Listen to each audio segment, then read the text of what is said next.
हमारे YouTube channel पढ़ लो विश्व सानम पर आपका स्वागत है। इससे पहले की वीडियो में हम CBSE द्वारा निर्धारित क्लास 10वीं की सामाजिक विज्ञान का जो पाठ्यक्रम है उसके बारे में विश्लेषण हम कर चुके हैं।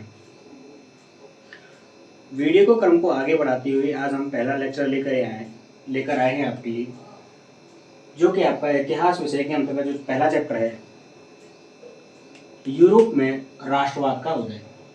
इसमें जो सबसे पहले चैप्टर की जो शुरुआत होती है वह चैप्टर की शुरुआत होगी आपकी एक फ्रेडरिक सरियू नाम के फ्रांसीसी कलाकार हैं, जो कि 1848 में 4 चित्रों की एक श्रृंखला बनाते हैं।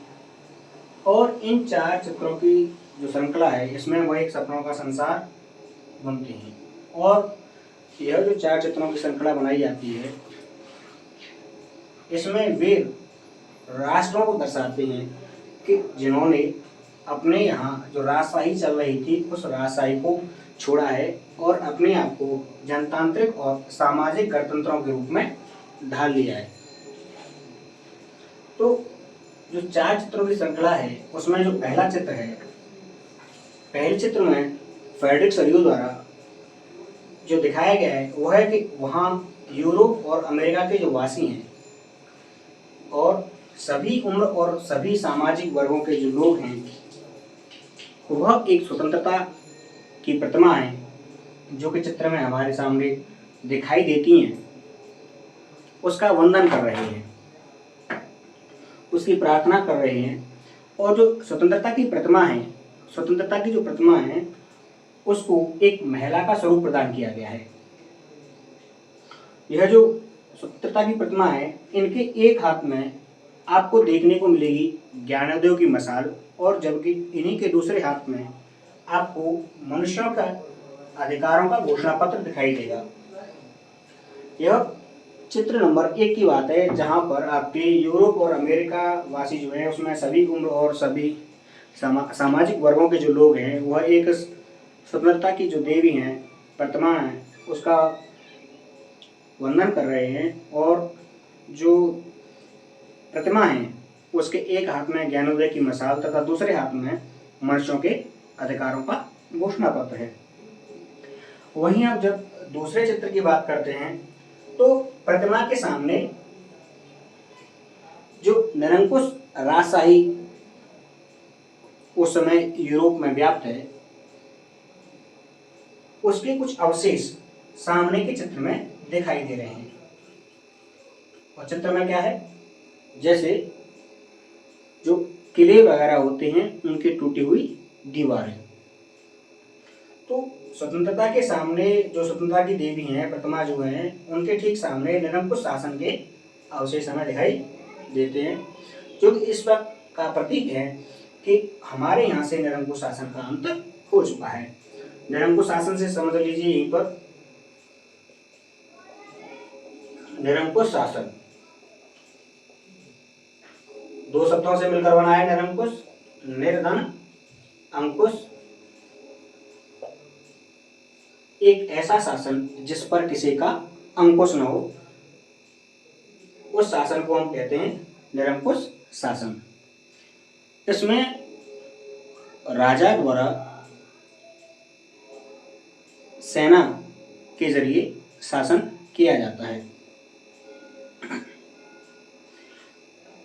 ये आपका जो फ्रेडरिक सरियू है, यह जो कल्पनादर्श बना रहा है, इसमें वह देखते हैं कि दुनिया के जो अलग अलग राष्ट्र हैं वह अलग अलग राष्ट्रों के समूह में बटे हुए हैं।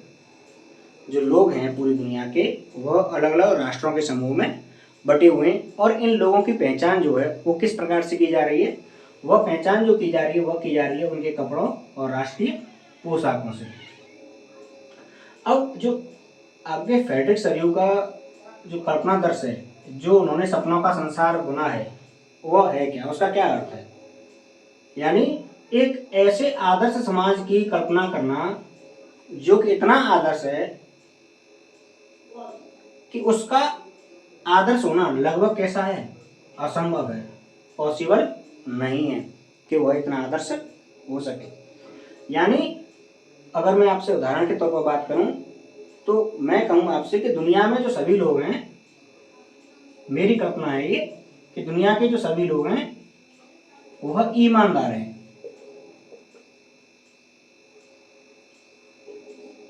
तो यह मेरा कल्पना दर्श है।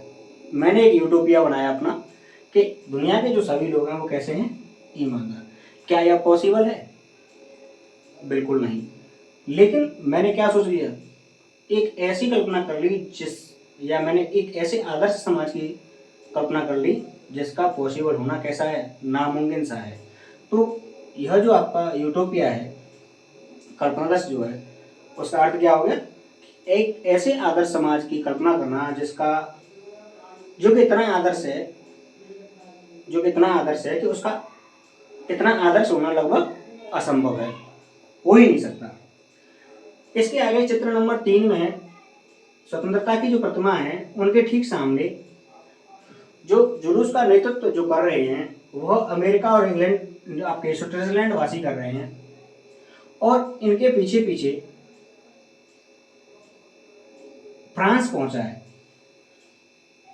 सबसे आगे जो हैं अमेरिका और स्विट्जरलैंड वासी हैं, और इनके पीछे फ्रांस पहुंचा है। और फ्रांस की जो पहचान है वो किस प्रकार से की जा रही है कि उसका जो फ्रांसीसी तिरंगा है उससे यह पहचान की जा रही है कि अमेरिका और स्विट्जरलैंड के बाद अभी अभी पहुंचा देश कौन सा है आपका, फ्रांस।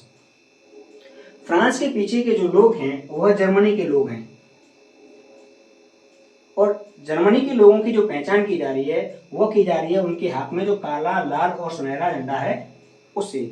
वो काला, लाल और सुनहरा झंडा हाथ में थामे हैं। इससे पहचान की जा रही है कि फ्रांस के पीछे के जो लोग हैं वो कहाँ से आए हैं, आपके जर्मनी से।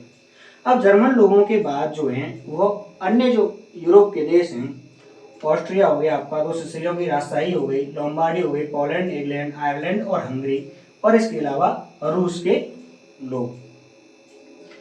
यह जो कल्पनादर्श आपका फ्रेडरिक सरियुत द्वारा बनाया गया, इसमें राष्ट्रों को एक निरंकुश शासन जो होता है, जो राजशाही होती है, उसको छोड़कर जनतांत्रिक और सामाजिक गणतंत्र के रूप में दर्शाया गया है, जिसमें जो देश हैं वो शामिल होने के लिए है।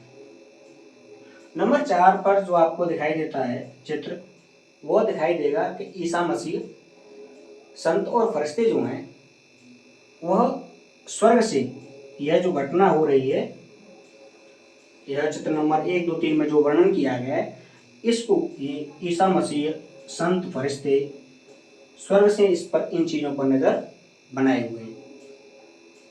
और जो फ्रेडरिक सरियुत है, जो चित्रकार हैं, जो कलाकार हैं, इनके द्वारा ईसा मसीह, संत और फरिश्तों का जो उपयोग है यहाँ पर केवल और केवल भाईचारे के प्रतीक के रूप में किया गया है।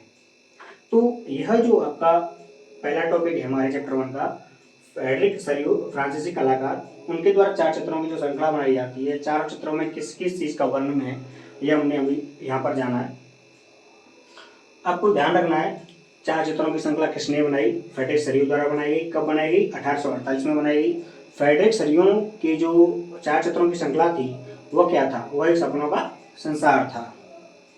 ठीक है, तो चित्र नंबर 1 में क्या क्या चीज थी कि अमेरिका और यूरोप के जो लोग हैं वह एक स्वतंत्रता की प्रतिमा के सामने खड़े हुए हैं, वो वंदन कर रहे हैं, और जो प्रतिमा है उनकी एक हाथ में ज्ञानोदय की मशाल है, दूसरे हाथ में क्या है आपका, उनके दूसरे के हाथ में जो है मनुष्यों का अधिकारों का घोषणा पत्र है। दूसरे चित्र में आपको निरंकुश शासन के जो अवशेष होते हैं वो बिखरे हुए दिखाए गए हैं, किले आदि के जो ईंट वगैरह हैं वो दिखाई गई हैं। जबकि तीसरे चित्र में प्रतिमा की स्वतंत्रता के सामने आपको अमेरिका और स्विट्जरलैंड जो नेतृत्व कर रहे हैं जुलूस का, उसके पीछे फ्रांस और उसके पीछे जर्मन, और जर्मन लोगों के बाद जो है आपके ऑस्ट्रिया से लेके और रूस के लोग दिखाई देते हैं। और नंबर 4 चित्र में जो आपको दिखाई देता है कि स्वर्ग से जो संत और फरिश्ते और आपकी ईसा मसीह जो हैं वह जो घटनाक्रम चल रहा है इस पर ऊपर से नजर बनाए हुए हैं, और चित्रकार द्वारा इन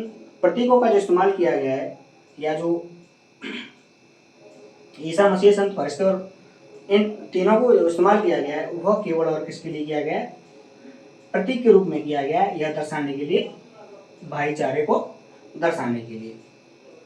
इसीलिए जो अगला हमारा टॉपिक है वह है अर्नस्ट रेनन के राष्ट्र पर विचार। तो अर्नस्ट रेनन के राष्ट्र पर विचार को हम देखेंगे। आज का जो हमारा दूसरा टॉपिक है वो है आपका अर्नस्ट रेनन की राष्ट्र पर विचार। जो अर्नस्ट रेनन है एक फ्रांसीसी दार्शनिक हैं जिनका जन्म 1832 और इनकी मृत्यु जो है 1892 1892 में हुई है। 1882 में यह एक सोर्बोन नाम की विश्वविद्यालय में एक व्याख्यान देते हैं और जो व्याख्यान जो दिया था इनके द्वारा वह दिया गया था राष्ट्र की समझ पर। तो राष्ट्र की समझ जो है उसके ऊपर अर्नस्ट रेनन के द्वारा एक विचार प्रस्तुत किया गया, व्याख्यान दिया गया, जो कि बाद में एक निबंध के रूप में छपता है और उस निबंध का जो शीर्षक है वह रहता है राष्ट्र क्या है। तो जब वह अपना व्याख्यान की शुरुआत करते हैं तो पहले से जो चली आ रही अवधारणाएं हैं राष्ट्र के बारे में वह उनका खंडन करते हैं। जैसे कि कहते हैं राष्ट्र वह है जहां समान भाषा, समान नस्ल, समान धर्म और समान हित और भूगोल वाले जो लोग हैं वह निवास करते हैं। लेकिन उनका मानना ऐसा नहीं था। वह राष्ट्र क्या नहीं है इसके पीछे अपने ये 4 तर्क देते हैं, जिसमें पहला जो है समान भाषा। वह मानते हैं कि जो भाषा है वह लोगों को तो जोड़ सकती है लेकिन किसी भी राष्ट्र का आधार नहीं हो सकती। दूसरा जो अपना तर्क देते हैं वह तर्क जो है वह है समान नस्ल। तो वह कहते हैं कि जो नस्लीय शुद्धता है वह एक भ्रम है, जबकि जो राष्ट्र होता है वह क्या होता है, एक सामाजिक अनुबंध होता है, यानी एक सोशल कॉन्ट्रैक्ट होता है जो एक आपका राष्ट्र होता है। तीसरा जो राष्ट्र नहीं है उसके पीछे जो तर्क देते हैं वह है समान धर्म। वह कहते हैं जो धर्म है वह व्यक्तिगत विश्वास है, जबकि जो आपका राष्ट्र है वह क्या है, राजनीतिक समुदाय है, पॉलिटिकल कम्युनिटी है, एक जो नेशन है। वहीं जो किसी का धर्म है वह एक इंडिविजुअल बिलीफ है उसका। दूसरा इसके अलावा जो फोर्थ उनका जो तर्क, चौथा तर्क जो है वह है समान हित और भूगोल। तो इसमें वह कहते हैं कि जो भौगोलिक सीमाएं होती हैं और जो लोगों के आर्थिक होते हैं वह राष्ट्र नहीं बनाते। यानी हम कहें कि समान हित और जो भूगोल होता है वह राष्ट्र बना सकता है, तो उनका मानना था कि ऐसा नहीं है। वह भौगोलिक सीमाएं और जो आर्थिक हित हैं वह राष्ट्र नहीं बनाते।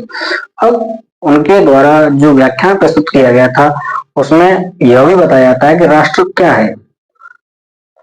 तो उन्होंने पहला जो तर्क दिया कि एक जो राष्ट्र है वह साझा इतिहास है, जिसमें उस देश का वीरतापूर्ण गौरवशाली इतिहास और साझा बलिदानों का संचय होता है।